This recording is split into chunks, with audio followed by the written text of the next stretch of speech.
It's 1901. Off the coast of a small, wind-battered Greek island called Antikythera, a handful of sponge divers in heavy brass helmets are working an old shipwreck on the sea floor. What they bring up is mostly what you'd expect from a wealthy Roman-era cargo ship: bronze statues, pottery, coins. But there's also one small, ugly lump of corroded bronze, barely bigger than a fist, that nobody pays much attention to.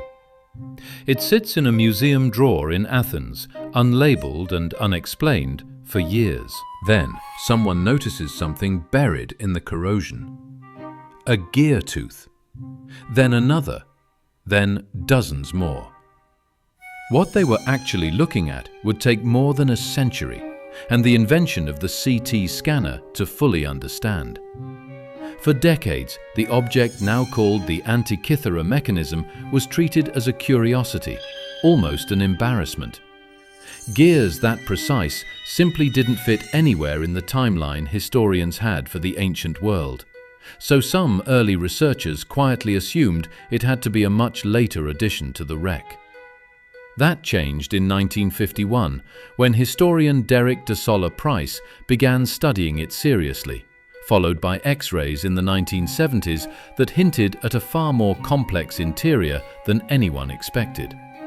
But the real breakthrough came in 2005, when the Antikythera Mechanism Research Project used high-resolution X-ray CT scanning, strong enough to see through solid bronze without destroying the fragile fragments.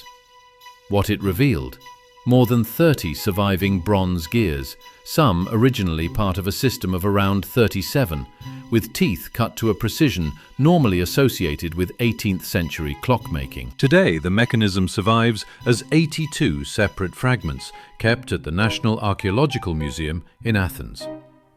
In its complete form, it would have looked like a wooden box, roughly the size of a shoebox, with dial faces on the front and back, and a small hand crank on the side. So what does it actually do? The front face holds a 365-day Egyptian calendar ring and a zodiac ring, with a pointer marking the sun's position, and almost certainly a small half-silvered ball tracking the phase of the moon. Flip it over, and there are two spiral-engraved dials stacked on top of each other.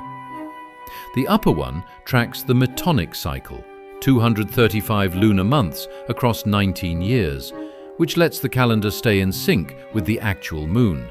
And it includes a smaller dial marking the 4-year cycle of the Olympic and other Pan-Hellenic Games. The lower spiral tracks the Saros cycle, 223 lunar months, used to predict solar and lunar eclipses, complete with tiny engraved glyphs marking the month, sometimes even the hour, of a predicted eclipse.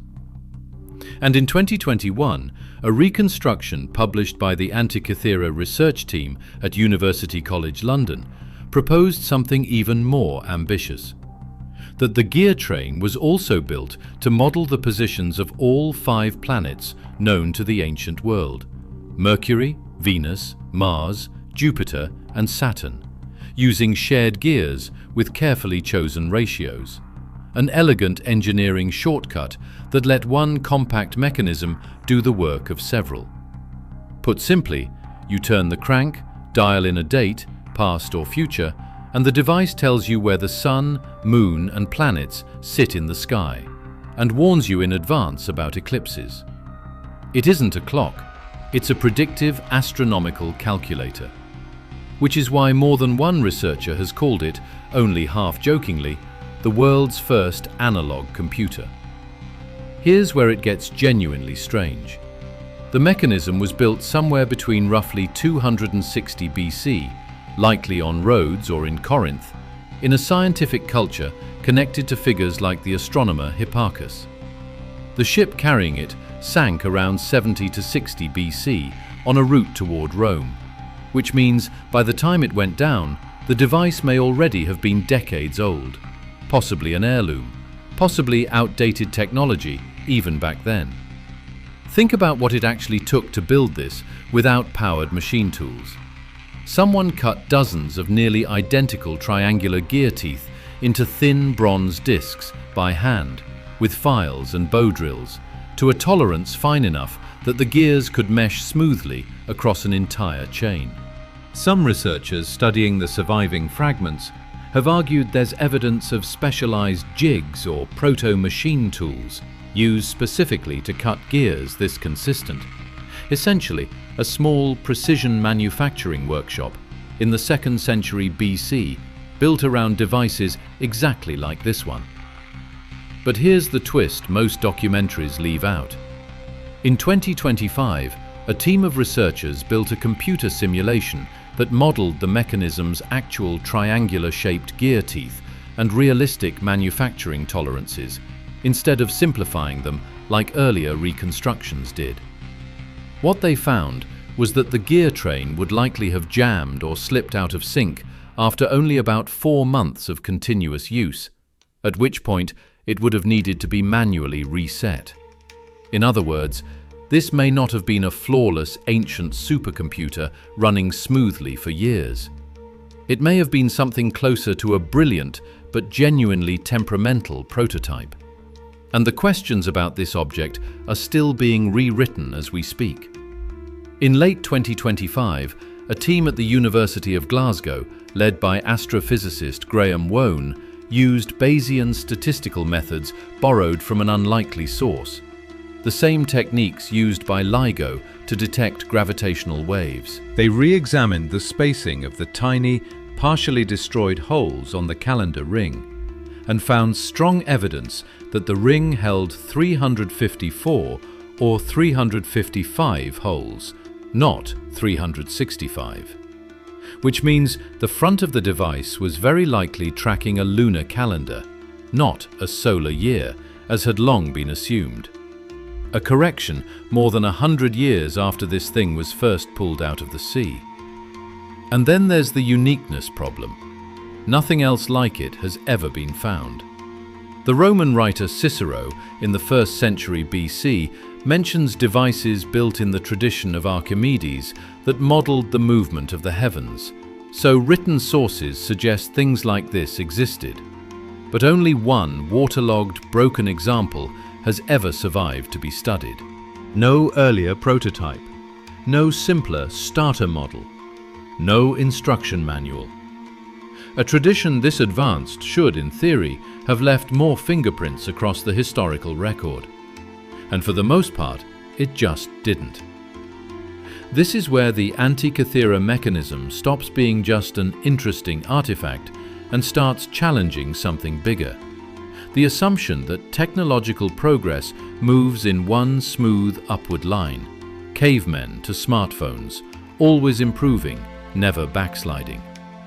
The real picture looks far messier. Pockets of genuine brilliance can appear in a specific workshop, a specific city, a specific teacher-student lineage, and then simply vanish. Libraries burn, like the one at Alexandria. Empires get absorbed or conquered, and the people who valued a particular kind of knowledge are replaced by people who don't. Valuable metal gets melted down and reused, which is very likely the fate of every other Antikythera-style device that ever existed. And skill, especially hands-on craft skill, dies with the craftsperson who never got around to writing it all down.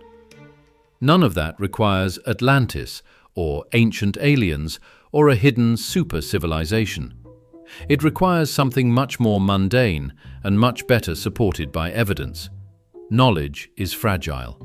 It travels person to person, workshop to workshop, and it can disappear astonishingly fast, even inside a literate, scientifically curious culture that was actively trying to preserve its own ideas. Here's my honest take on this one. I don't think the Antikythera mechanism is really a story about lost ancient super technology.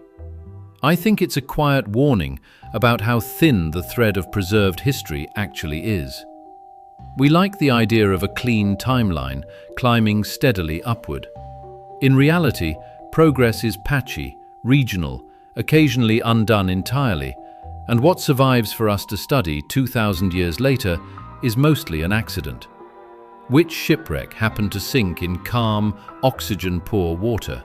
Which museum drawer didn't get cleared out? Which fire happened not to reach which particular shelf of scrolls? That's a less dramatic explanation than ancient aliens, but statistically, it also means there were almost certainly other devices like this one. And most of them are either still sitting in the silt at the bottom of the Mediterranean, or they were melted down for scrap centuries ago and are simply gone. So here's the question I'll leave you with. If it took until 2006 to even understand what this device actually did, and 2025 to find out it was probably jamming every 4 months, what else have we already pulled out of the ground, sitting in a museum basement somewhere that we haven't figured out yet? Tell me your theory in the comments. If you want the next piece of this puzzle, I'm starting a series on the pyramids next. Link to the playlist is below, and that's exactly where we're heading. Subscribe if you want to come along. New videos every Monday, Thursday, and Saturday.